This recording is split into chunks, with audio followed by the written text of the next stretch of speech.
Living wisdom is more important than knowing about it. If someone tries to impress you, claiming to understand the writings or ideas of a great thinker such as Chrysippus, think to yourself, the important thing is not to be able merely to speak fluently about abstruse subjects. What is essential is to understand nature and align your intentions and actions with the way things are. The person who truly understands Chrysippus's writings or the precepts of any great mind is the person who actually applies the philosopher's teachings. There is a big difference between saying valuable things and doing valuable things.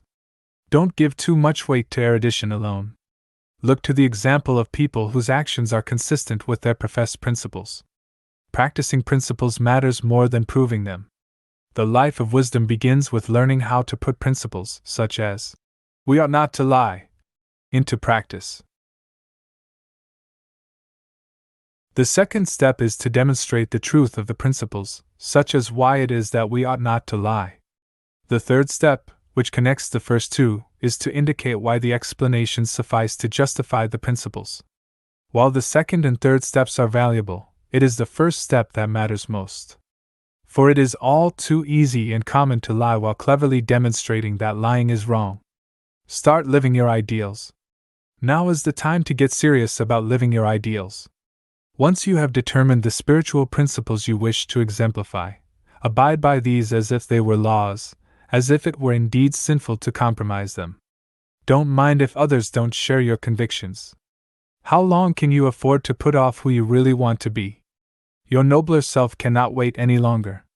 Put your principles into practice, now. Stop the excuses and the procrastination. This is your life. You aren't a child anymore. The sooner you set yourself to your spiritual program, the happier you will be. The longer you wait, the more you will be vulnerable to mediocrity, and feel filled with shame and regret, because you know you are capable of better. From this instant on, vow to stop disappointing yourself. Separate yourself from the mob. Decide to be extraordinary, and do what you need to do, now. The soul's cry. Philosophy's main task is to respond to the soul's cry, to make sense of and thereby free ourselves from the hold of our griefs and fears. Philosophy calls us when we've reached the end of our rope. The insistent feeling that something is not right with our lives and the longing to be restored to our better selves will not go away. Our fears of death and being alone, our confusion about love and sex, and our sense of impotence in the face of our anger and outsized ambitions bring us to ask our first sincere philosophical questions. It's true, there is no obviously apparent meaning to our lives. Cruelty, injustice, bodily discomfort, illness, annoyances, and inconveniences big and small are the prosaic facts of any day. So what do we do about this? How do we, in spite of the pain and suffering in the outside world and our own wayward emotions, live ennobled lives rather than succumbing to a despairing numbness and merely coping like a mule with tedium and unbidden responsibilities? When the soul cries out, it is a sign that we have arrived at a necessary, mature stage of self-reflection. The secret is not to get stuck there dithering or wringing your hands, but to move forward by resolving to heal yourself. Philosophy asks us to move into courage. Its remedy is the unblinking excavation of the faulty and specious premises on which we base our lives and our personal identity. The real purpose of philosophy. True philosophy doesn't involve exotic rituals, mysterious liturgy, or quaint beliefs. Nor is it just abstract theorizing and analysis. It is, of course, the love of wisdom. It is the art of living a good life. As such, it must be rescued from religious gurus and from professional philosophers lest it be exploited as an esoteric cult or as a set of detached intellectual techniques or brain teasers to show how clever you are. Philosophy is intended for everyone, and it is authentically practiced only by those who wed it with action in the world toward a better life for all. Philosophy's purpose is to illuminate the ways our soul has been infected by unsound beliefs, untrained tumultuous desires, and dubious life choices and preferences that are unworthy of us. Self-scrutiny applied with kindness is the main antidote. Besides rooting out the soul's corruptions, the life of wisdom is also meant to stir us from our lassitude and move us in the direction of an energetic, cheerful life. Skilled use of logic, disputation, and the developed ability to name things correctly are some of the instruments philosophy gives us to achieve abiding clear-sightedness and inner tranquility, which is true happiness. This happiness, which is our aim, must be correctly understood. Happiness is commonly mistaken for passively experienced pleasure or leisure. That conception of happiness is good only as far as it goes. The only worthy object of all our efforts is a flourishing life. True happiness is a verb. It's the ongoing dynamic performance of worthy deeds. The flourishing life, whose foundation is virtuous intention, is something we continually improvise, and in doing so our souls mature. Our life has usefulness to ourselves and to the people we touch. We become philosophers to discover what is really true and what is merely the accidental result of flawed reasoning, recklessly acquired erroneous judgments, well-intentioned but misguided teachings of parents and teachers, and unexamined acculturation. To ease our soul's suffering, we engage in disciplined introspection in which we conduct thought experiments to strengthen our ability to distinguish between wholesome and lazy, hurtful beliefs and habits. The first step. The first step to living wisely is to relinquish self-conceit. See the delusional folly in being a nervous know-it-all whose giddy mind is always prattling on about its knee-jerk impressions of events and other people, forcing current experiences into previously formed categories. Oh yes, this thing here is just like such and such. Behold the world fresh, as it is, on its own terms, through the eyes of a beginner. To know that you do not know and to be willing to admit that you do not know without sheepishly apologizing is real strength, and sets the stage for learning and progress in any endeavor. The wisest among us appreciate the natural limits of our knowledge and have the mettle to preserve their naivete. They understand how little all of us really know about anything. There is no such thing as conclusive, once and for all knowledge. The wise do not confuse information or data, however prodigious or cleverly deployed, with comprehensive knowledge or transcendent wisdom. They say things like or is that so? A lot. Once you realize how little we do know, you are not so easily duped by fast talkers, splashy glad-handers, and demagogues. Spirited curiosity is an emblem of the flourishing life. Arrogance is the banal mask for cowardice, but far more important, it is the most potent impediment to the flourishing life. Clear thinking and self-importance cannot logically coexist. Humanity has no inherent pecking order, despite outward appearances. Everyone in this world is important. If you really want peace of mind and success in your endeavors, forego self-importance. Conceit is an iron gate that admits no new knowledge, no expansive possibilities, nor constructive ideas. Indulging in excessive pride in your own knowledge, abilities, or experiences and attempting to take on more power or authority than is your due is fatal. Such preening not only alienates others, since an overbearing lout is suffocating to be around, but also leads to complacency, precluding change in a wholesome direction. You keep running around in the same familiar circles, you get caught in the same sticky webs. Nothing novel or festive ever happens. To do anything well you must have the humility to bumble around a bit, to follow your nose, to get lost, to goof. Have the courage to try an undertaking and possibly do it poorly. Unremarkable lives are marked by fear of not looking capable when trying something new. New experiences are meant to deepen our lives and advance us to new levels of competence. They are not meant to be used by the self-important as fodder for shoring up their previously adopted views and conclusions. Important knowledge and personal guidance dwell in unexpected places. If you wish to see them and avail yourself of them when you come upon them, then guard yourself lest you become vainglorious and uncritically smug. The legitimate glow of satisfaction at accomplishing a hard-won worthy goal should not be confused with arrogance, which is characterized by self-preoccupation and lack of interest in the feelings or affairs of others. The flourishing life depends on self-sufficiency. The flourishing life is not achieved by techniques. You can't trick yourself into a life well lived.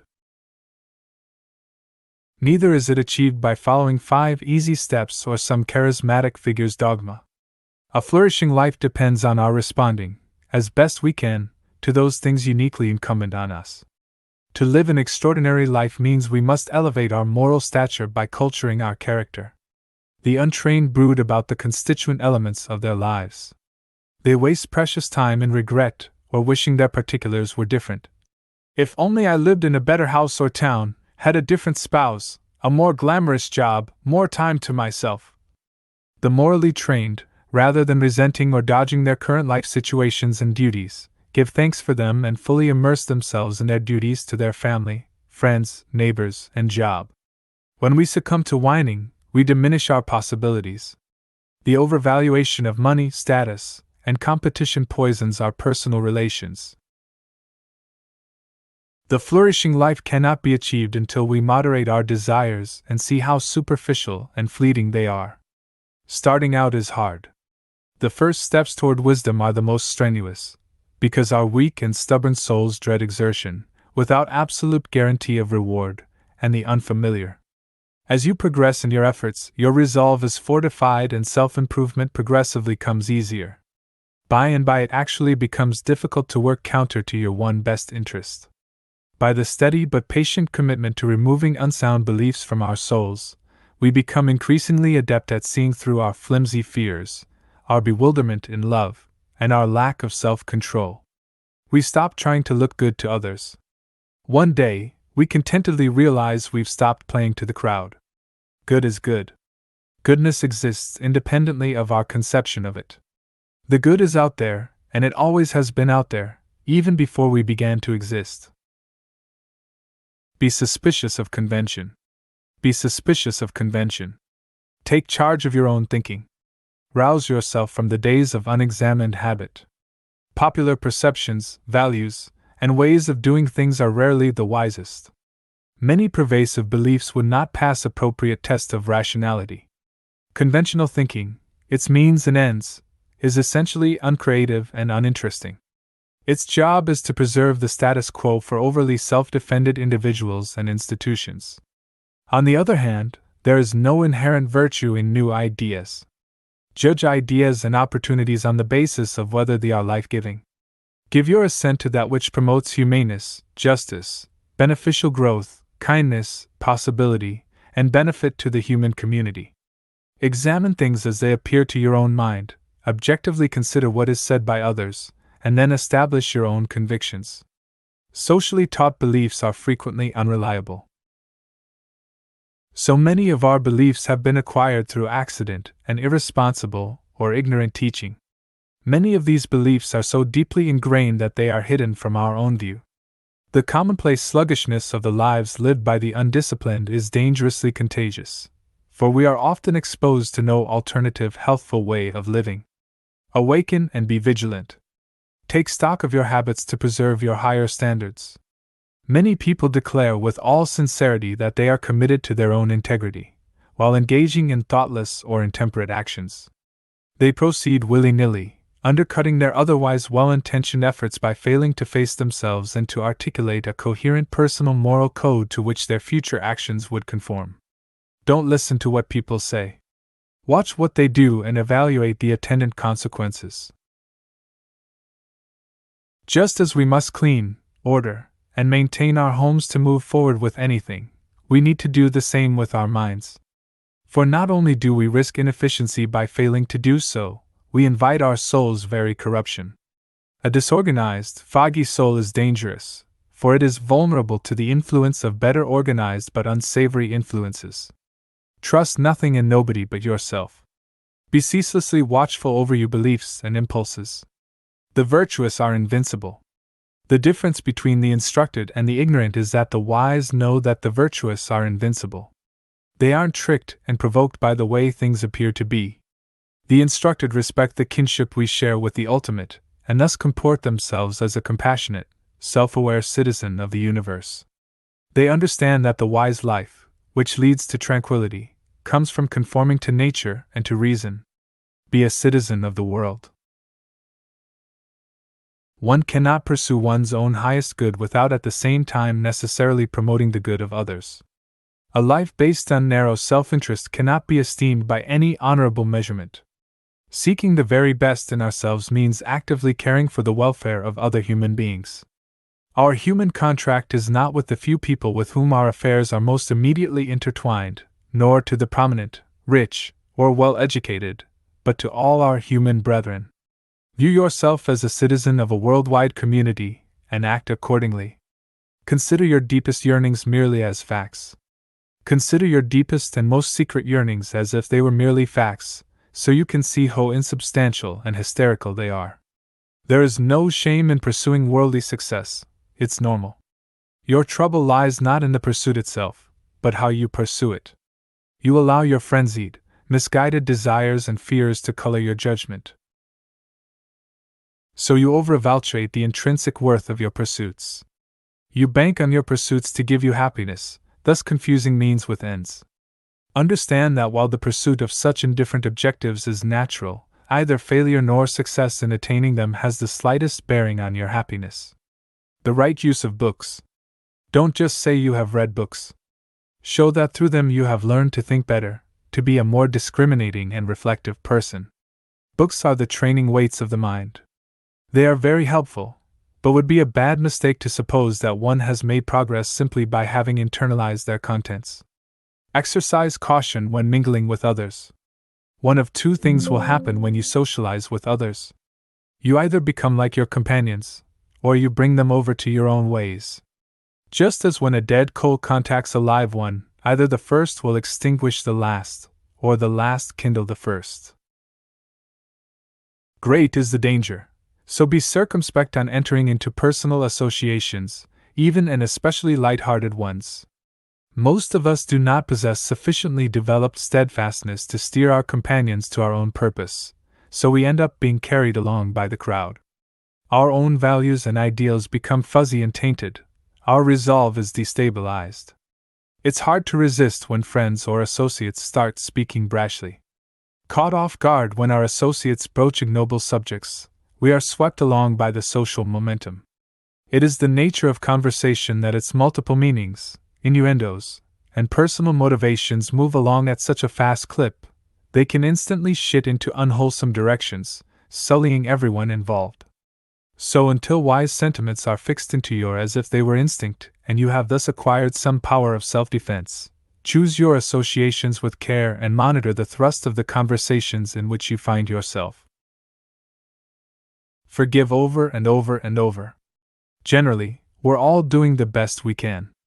When someone speaks to you curtly, disregards what you say, performs what seems to be a thoughtless gesture or even an outright evil act, think to yourself, if I were that person and had endured the same trials, borne the same heartbreaks, had the same parents, and so on, I probably would have done or said the same thing. We are not privy to the stories behind people's actions, so we should be patient with others and suspend our judgment of them, recognizing the limits of our understanding. This does not mean we condone evil deeds or endorse the idea that different actions carry the same moral weight. When people do not act as you would wish them to, exercise the muscles of your good nature by shrugging your shoulders and saying to yourself, "Oh well." Then let the incident go. Try, also, to be as kind to yourself as possible. Do not measure yourself against others or even against your ideal self. Human betterment is a gradual, 2 steps forward, 1 step back effort. Forgive others for their misdeeds over and over again. This gesture fosters inner ease. Forgive yourself over and over and over again. Then try to do better next time. The virtuous are consistent. To live a life of virtue, you have to become consistent, even when it isn't conceivable, comfortable, or easy. It is incumbent that your thoughts, words, and deeds match up. This is a higher standard than that held by the mob. Most people want to be good and try somewhat to be good, but then a moral challenge presents itself and lassitude sets in. When your thoughts, words, and deeds form a seamless fabric, you streamline your efforts and thus eliminate worry and dread. In this way, it is easier to seek goodness than to conduct yourself in a haphazard fashion or according to the feelings of the moment. When you free yourself of the distractions of shallow or illusory pleasures and devote yourself instead to your rightful duties, you can relax. When you know you've done the best you can under the circumstances, you can have a light heart. Your mind doesn't have to moonlight, making excuses, thinking up alibis, defending your honor, feeling guilty or remorseful. You can simply, cleanly, move on to the next thing. It's so simple, really. If you say you're going to do something, do it. If you start something, finish it. Trust your moral intuitions. We are born into essential goodness, endowed with natural intuitions about what is good and worthy and what is not. This endemic moral capacity must then be trained deliberately and systematically to bring out its best in full maturity. It is natural to want to be well regarded by others, but you must gradually wean yourself from such dependence on the admiration or honor given or withheld by others. In good fortune or adversity, it is the goodwill with which you perform deeds that matters, not the outcome. So take your attention off of what you think other people think and off of the results of your actions. Defer instead to your original moral intuitions and follow them. Don't be angry at wrongdoers.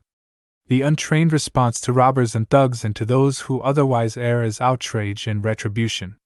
Wrongdoers need to be rightly understood to form the correct response to their behavior.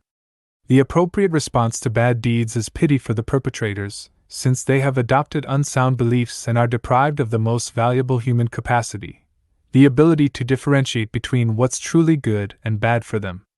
Their original moral intuitions have been distorted, so they have no chance at inner security. Whenever someone does something foolish, pity him rather than yield to hatred and anger, as so many do. We are only enraged at the foolish because we make idols of those things which such people take from us. The only prosperous life is the virtuous life. Virtue is our aim and purpose. The virtue that leads to enduring happiness is not a quid pro quo goodness. I'll be good in order to get something. Goodness in and of itself is the practice and the reward. Goodness isn't ostentatious piety or showy good manners. It's a lifelong series of subtle readjusting of our character. We fine-tune our thoughts, words, and deeds in a progressively wholesome direction. The virtue inheres in our intentions and our deeds, not in the results. Why should we bother being good? To be good is to be happy, to be tranquil and worry-free. When you actively engage in gradually refining yourself, you retreat from your lazy ways of covering yourself or making excuses. Instead of feeling a persistent current of low-level shame, you move forward by using the creative possibilities of this moment, your current situation.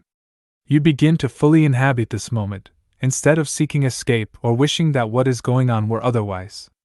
You move through your life by being thoroughly in it. The virtuous life holds these as treasures: your own right action, your fidelity, honor, and decency.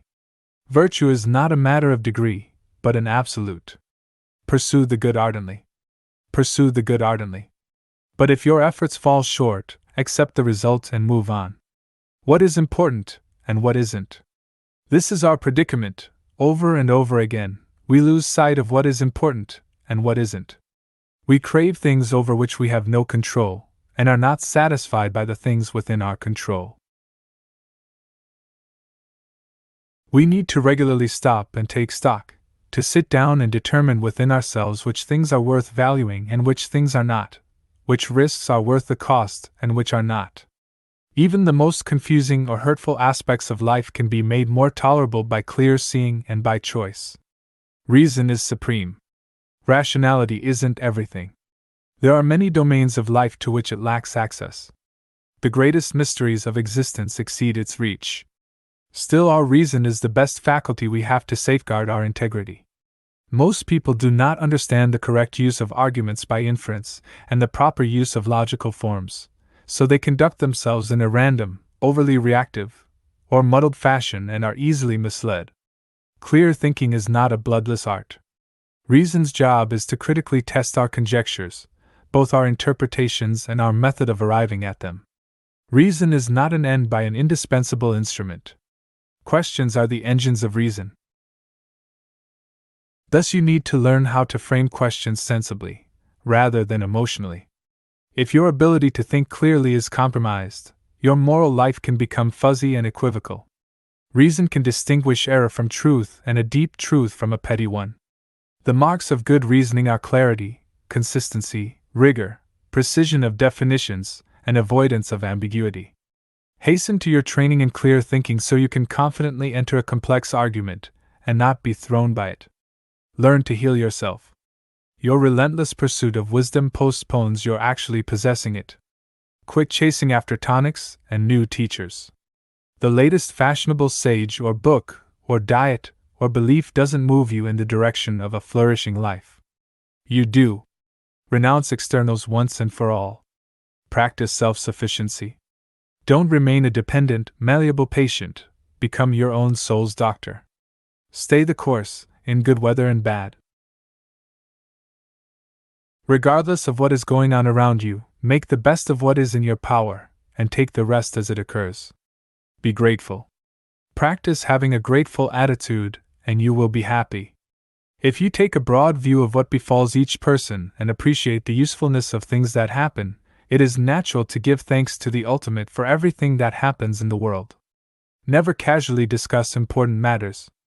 Take care not to casually discuss matters that are of great importance to you with people who are not important to you. Your affairs will become drained of preciousness.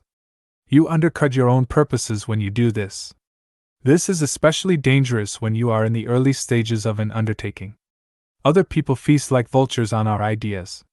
They take it upon themselves to blithely interpret, judge, and twist what matters most to you, and your heart sinks. Let your ideas and plans incubate before you parade them in front of the naysayers and trivializers. Most people only know how to respond to an idea by pouncing on its shortfalls rather than identifying its potential merits. Practice self-containment so that your enthusiasm won't be frittered away. What makes us truly happy? All human beings seek the happy life, but many confuse the means, for example, wealth and status, with that life itself. This misguided focus on the means to a good life makes people get further from the happy life. The really worthwhile things are virtuous activities that make up the happy life, not the external means that may seem to produce it. The power of habit. Every habit and faculty is preserved and increased by its corresponding actions. The habit of walking makes us better walkers, regular running makes us better runners. It is the same regarding matters of the soul. Whenever you are angry, you increase your anger. You have increased a habit and added fuel to a fire. If you don't want an angry temper, then don't feed the habit. Give it nothing to help its increase. Be quiet at first and reckon the days in which you have not been angry. I used to be angry every day, no every other eye, then every third and fourth day. As time goes on, the habit is first weakened and is then eventually overridden by a wiser response. Caretake this moment. Caretake this moment. Immerse yourself in its particulars. Respond to this person, this challenge, this deed. Quit the evasions. Stop giving yourself needless trouble. It is time to really live, to fully inhabit the situation you happen to be in now. You are not some disinterested bystander. Participate. Exert yourself. Respect your partnership with Providence. Ask yourself often, how may I perform this particular deed such that it would be consistent with and acceptable to the divine will? Heed the answer and get to work. When your doors are shut and your room is dark, you are not alone. The will of nature is within you as your natural genius is within. Listen to its importunings. Follow its directives. As concerns the art of living, the material is your own life. No great thing is created suddenly. There must be time. Give your best and always be kind.